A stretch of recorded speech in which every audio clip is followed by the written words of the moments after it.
তখন মক্কার লোকেরা বলল, মুহাম্মদ তোমাকে কেন আল্লাহ রাসূল করলো? তুমি তো আমাদের মতোই মাটির মানুষ। কি মানুষ রাসূল বলেন তো? নূরের না মাটির? কথা বলেন, কিসের? নূরের না মাটির?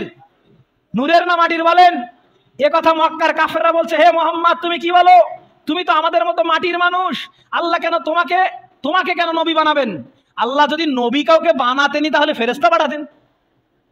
মাটির কোন নবী হয়? ওদের কথা, মাটির কেন নবী হবে? কিন্তু বলেন তো আমাদের দেশে এই দ্বন্দ্ব আছে না নাই? নবী নূরের না মাটির?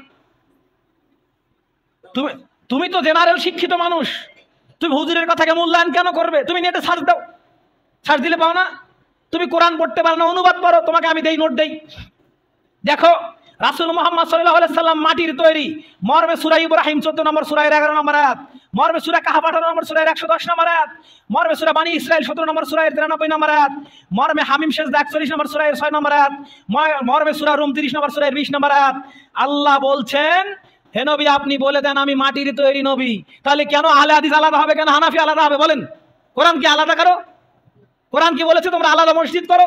কোরআন কি বলেছে তোমরা ভাগ হয়ে যাও? কোরআন মানলে কি কোনো সমস্যা? কোরআন বলছে, আপনি প্রমাণ নেন। এবার যদি বলা হয় বলেন তো কোরআন মাজিদের আয়াত সংখ্যা কয়টি? বলবে 6666টি। আচ্ছা যুবক, কোরআন মাজিদের 6236টি আয়াত, 6236টি আয়াত, আর হুজুর বলছে 6666টি। যুবক তোমাকে আমি বলি, তোমার বাড়িতে কোরআন নাই? তুমি কোরআন নিয়ে তুমি নিজে খালি মিলায় দেখো যে সূরা বাকারা কয়টা, 286 আয়াত, সূরা ফাতিহা কয়টা আয়াত, 7টি আয়াত, এইভাবে তুমি মিলায় দেখো। আমাকে মানতে হবে বিষয়টি এমন নয়। যুবক তুমি মানো কোরআন হাদিস দলিল ভিত্তিক মানো, তোমাকে দলিল ভিত্তিক মেনে এখানে দাঁড়াতে হবে। তুমি যদি এখানে না দাঁড়িয়ে খুতবা দাও তাহলে 50 বছর আগের ঘুমান্ত খতিবরা খুতবা দিয়ে তোমাদেরকে আরো 50 বছর ঘুমিয়ে রাখবে। তোমাকে সাবধান হতে হবে। ফিলিস্তিনি মানুষ মরছে কেন? কেন মুসলমানদের রক্তে ফিলিস্তিন মার খাচ্ছে?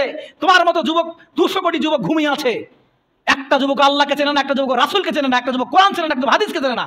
কোরআন হাদিস থেকে যুবকদেরকে দূরে রেখেছে তথাকথিত এক শ্রেণীর আলেম হুজুর, যারা বলে যে কোরআন হাদিস শুধুমাত্র হুজুরদের জন্য, যেমন এটা একেবারে বেদ বাক্য, যেন এটা ঠাকুর ছাড়া কেউ ধরতে পারবে না। যুবক তোমাকে আমি কোরআন হাদিসের ছাত্র হতে আহ্বান জানাচ্ছি। তুমি যদি কোরআন হাদিসের ছাত্র হও তাহলে মুসলিম উম্মাহ বাঁচবে, আর যদি তুমি ঘুমিয়ে থাকো মুসলিম মার খাবে, মরে যাবে। বাঁচার রাস্তা হচ্ছে একটাই, কোরআন এবং হাদিসকে মূল্যায়ন করা।